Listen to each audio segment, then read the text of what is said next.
Now then guys, how's it going? Hopefully you're all doing well, or better than me anyway. I've had a bit of a rubbish week this week. I've had a few callbacks to jobs where it's not really been my fault. Or it's my fault, it's my problem but not my fault. I fitted a 180 litre unvented direct hot water cylinder, and I got a phone call saying it failed its Legionella check. So I went straight back out. It's in a school, so I went out after 3:30. I isolated the hot at the top of the cylinder, so I knew no hot water was being drawn off, and turned the thermostats right up to 60. Turned the thermostats right round to maximum. There's no temperature setting on them. And I said I'd call back in the morning and check. Obviously, with an immersion heater, you turn the stat all the way around. You'd imagine that would be on 65.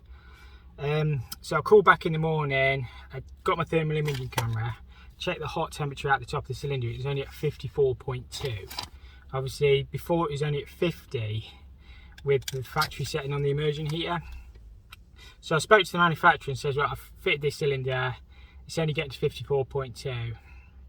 And basically, what can I do? And he said, oh, the immersion heater should get up to 60. I said, well, I jacked him right up to 6, well, you know, what you assume would be 65. And they're just not getting hot enough. And he said, oh, I can send you some new elements out if you want. But I said, are they going to be the same? Or is it going to, you know, get hotter, or what are your elements set to? Should it get to 60? Oh, they should do, he says. So I honestly don't know what to do with that job. Obviously, I'm going to have to do something with it. I might try and get some elements from a different manufacturer or something, but it's just stressing me out, that one, because obviously it's failed its Legionella and now I'm responsible. I should have made sure the cylinder got up to 60 before I left, really. I fitted it about 8 weeks ago, 10 weeks ago, and the other problem is it's right in the middle of the school. I've got to get, the only time I can do it is on a Saturday, because I've got to drain it all down. It's just a bit of a pain, really, so it's going to cost me a bit of money to sort, and manufacturer aren't interested. They're just not bothered, basically. But what I might do is bench test the elements when I take them out to see what temperature. I think they're clicking off at 52 degrees because it ain't getting hot enough, but they're not interested in helping me. And then I've just had another call back, or this was a couple of weeks ago actually, to a backs. I fit a heat rate saver water heater. It's a multi-point vented one. You can tell I'm pretty stressed. It was in a library. I fitted it. I personally fitted this one, and this was before the bank holiday. I got a phone call just after the bank holiday saying it was all working perfectly, but there's no water coming out the taps now. I shot straight back, and they fill up with a solenoid. They're not filling up, it don't fill on a ball valve, it's just a vented water heater. Normally they have a little tank, but these got a solenoid inside. The water heat is hot, so it's heating up, it's got power and everything, but the solenoid's failed. So I phoned the Heat Ray Sadia helpline. They put me through to Baxi Warranty, because Baxi own. They raised me a job number and said they'd get somebody out within 2 to 3 days. I chased it yesterday. They'd had a week and they still hadn't been to it. I phoned back, so I was on hold over half an hour, and the lady, bless her, she was doing her best. I'm always really polite on the phone, I'm never rude to anybody. She said she couldn't find it on a system X, Y and Z. So I managed to get hold of the Baxi rep, and he said he'd get back to me by the end of yesterday, and I still haven't got anybody back. All I've said to him is, like, I need to get that water heater. I can't leave a commercial building with no hand washing facilities for 2 weeks. If that water heater is not fixed by the end of the week, I just have to get a new water heater.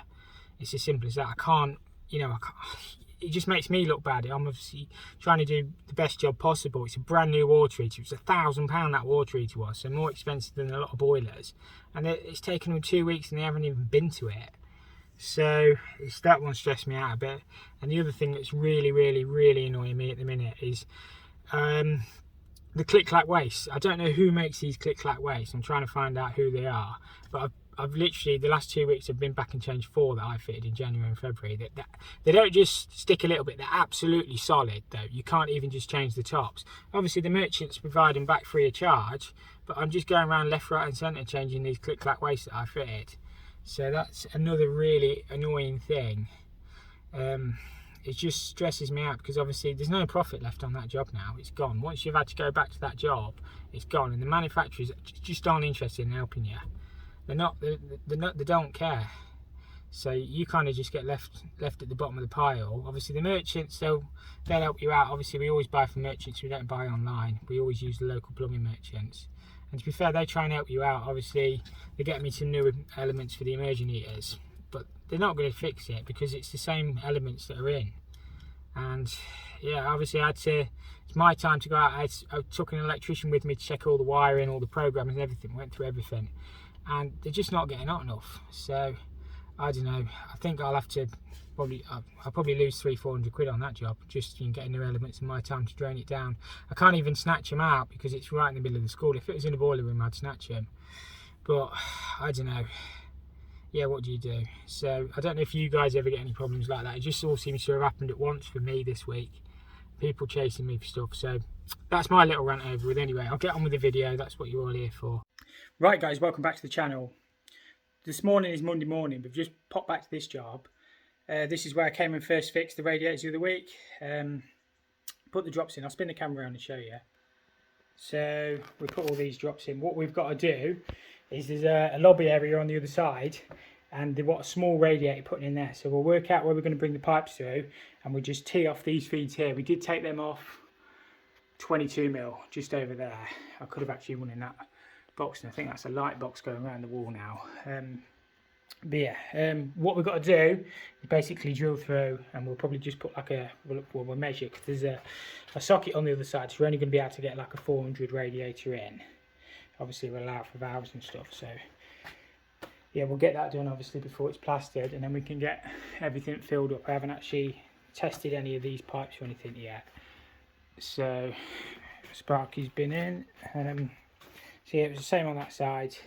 We got all them put in. I say the radiator just needs to be here somewhere. So between that socket and obviously that wall, so that block works there. So we'll probably drill through there low level. We've got all everything else in there, I think, and then we just need to get filled up and tested. What I'll probably do is I'll cap some of them off, and then we'll just put some ISO valves on maybe, or whatever we've got, just so we can drain down easier.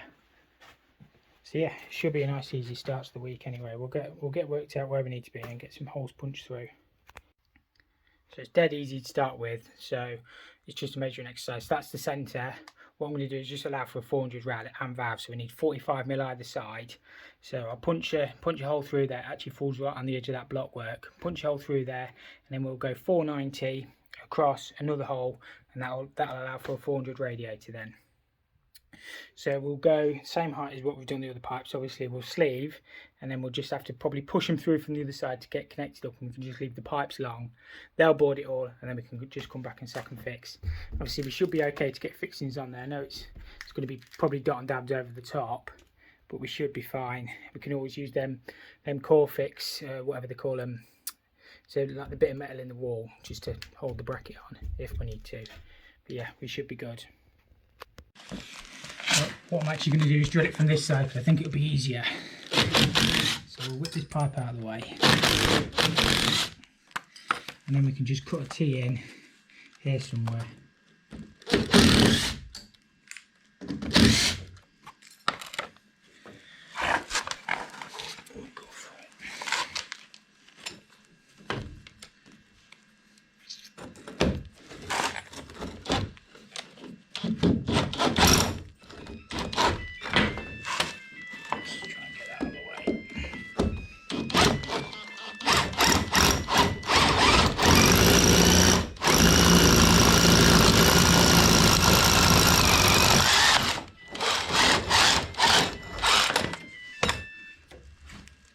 Should be alright. You're forming into your cross.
what we'll do is pop some sleeving through, clean this off, and then just solder 2Ts under there, and that should be perfect.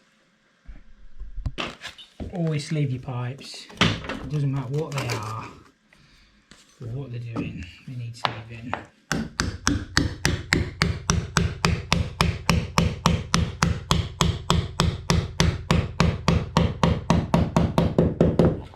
That little bit's a bit tight, but it does the job. Now we just cut up a couple of bits that are going to be really long enough.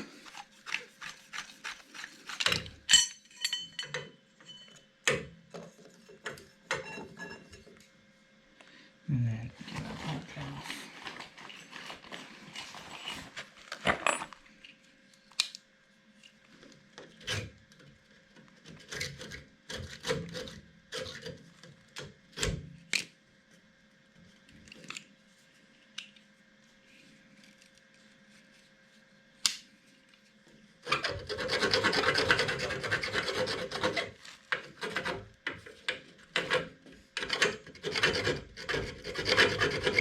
Stuff sticks to that.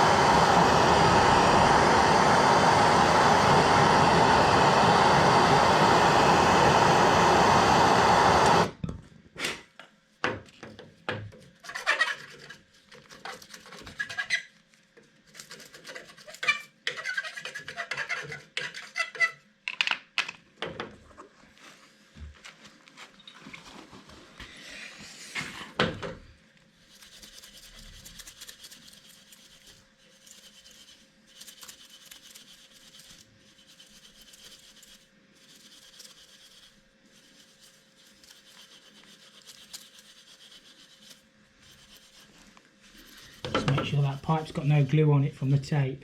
We should be good. That she wants to be.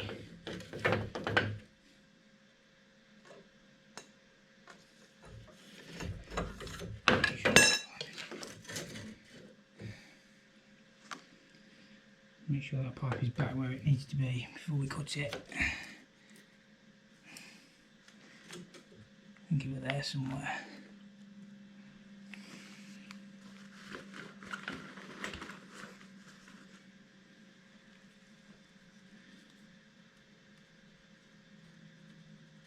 It's a bit wham.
Normally use a flux brush, but I can't find it, so just use my solder wire.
And we just let that cool, get that one clipped back in, and then we'll sort this one out. That'll wipe off as well.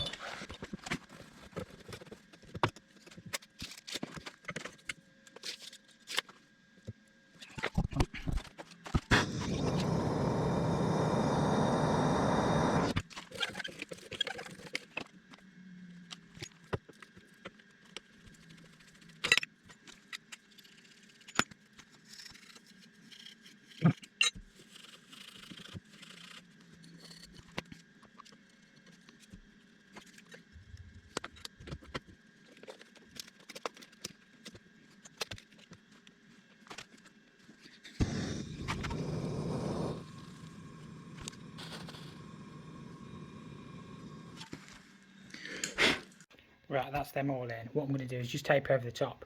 Normally, obviously, if it's a gas pipe or something like that, you'd always tape after your test. But to be honest, I really trust my ability. I've jinxed it now. So I'm going to get them all taped back up, strap back in, and we should be good.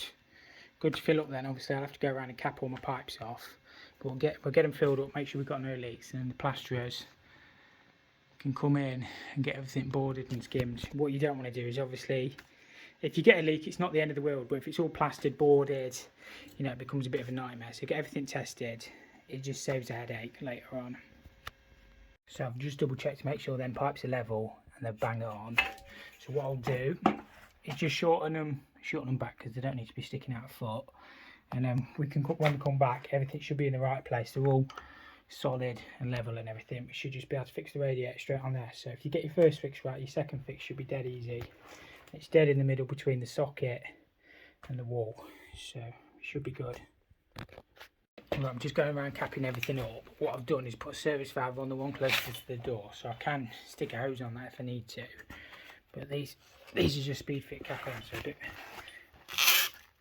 they're well worn because they get used a dozen times or more.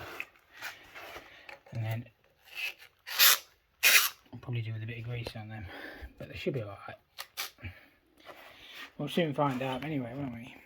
Right, I've messed up here a little bit somewhere.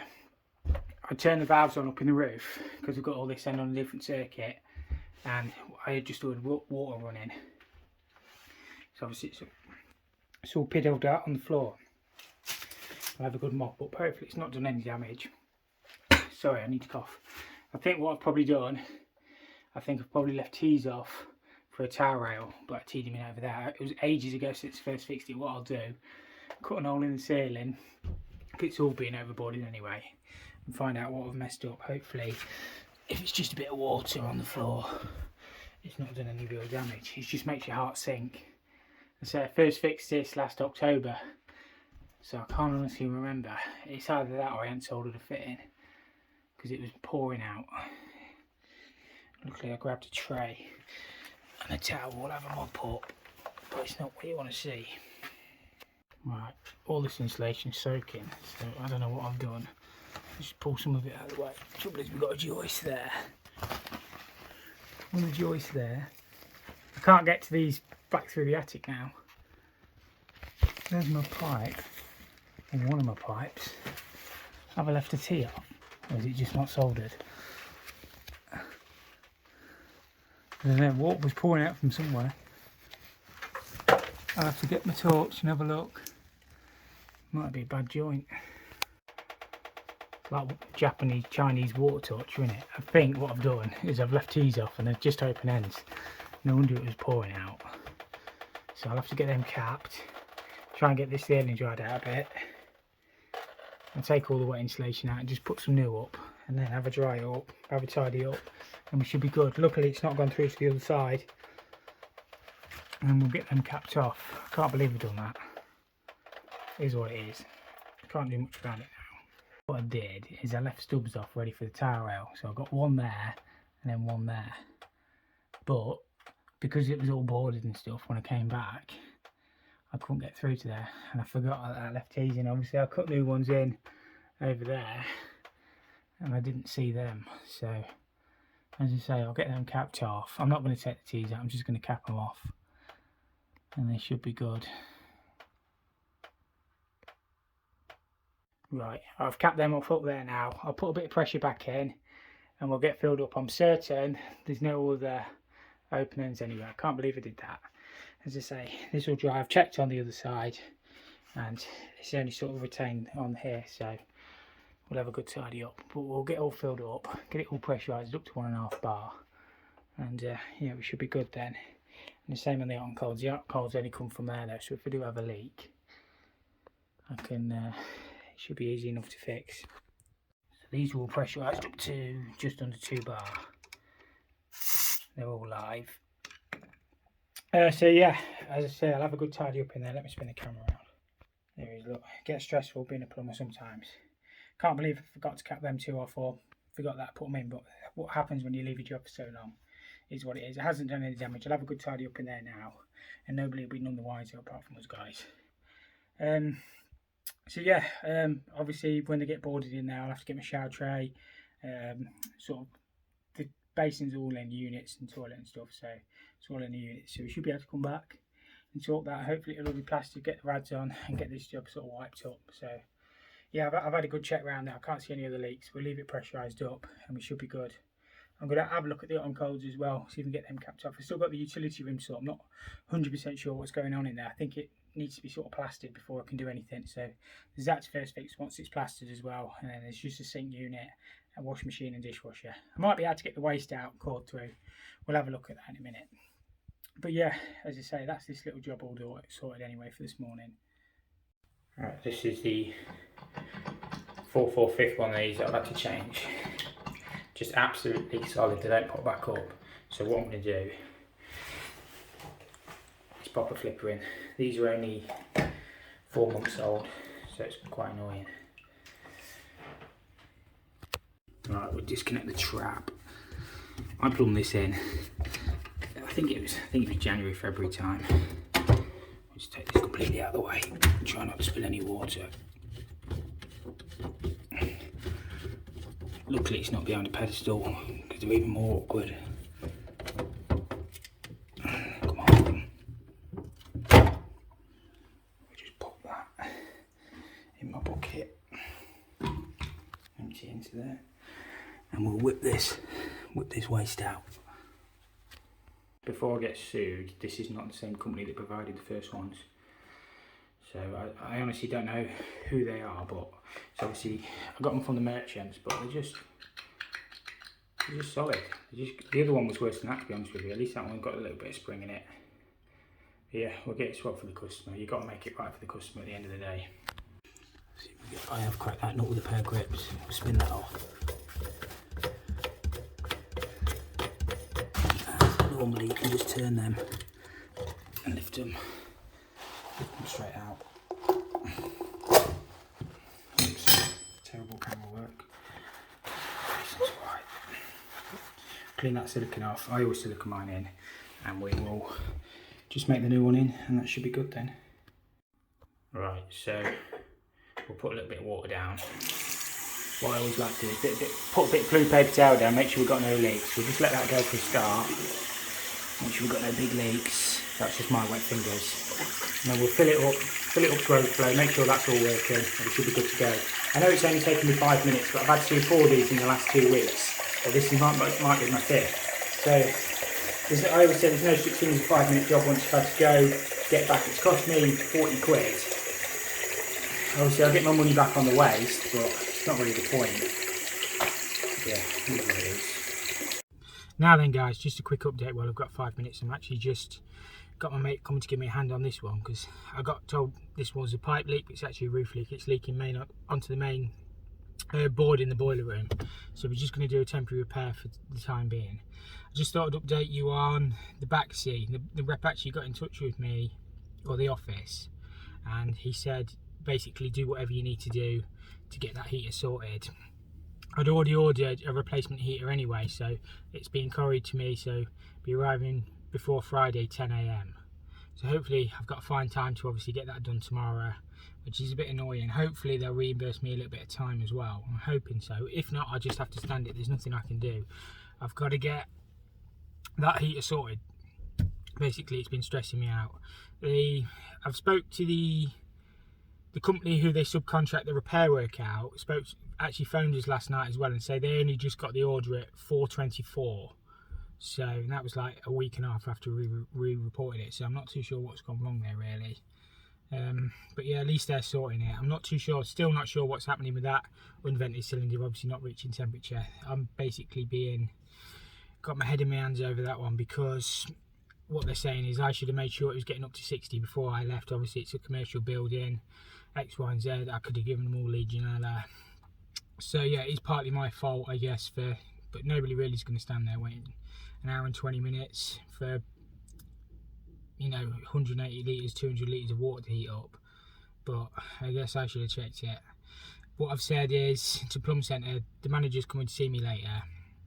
I've said basically what I'll do is I'll just replace the cylinder with another manufacturer, and then I'll send that cylinder away and have it tested to see if it's suitable, because I can't, you know, obviously I'll have to go in on Saturday and fit the water. It's going to take me probably 6 hours work by the time you've drained down, reconnect it. I know it's a direct, you've got no coil, but it's still 6 hours work by the time you've protected all the property, drained everything down. So, and on a Saturday as well, so it's a bit of a pain, plus 500 quid for a new water heater. So, you know, there's only so much you can afford to stand. In my opinion, the merchants or the suppliers or whatever should be taking some of that. Obviously I am insured against failures, or design, as the insurance company call it, but you don't really want to be claiming on your insurance for stuff like that if it's only 500 quid. But anyway, I don't know how much content I got in this week's video. I just thought I'd update it while I got 5 minutes, and I will see you all next week. I think I'm probably going to do a toolbox tour as well. I've got all that filmed, I just need to sit down and edit it. So yes, thank you all so much for watching. If you enjoyed this week's video, hit a like. It will take a little bit of stress off me. If you didn't enjoy it, hit the dislike, and I'll see you all next time. Thank you all for watching.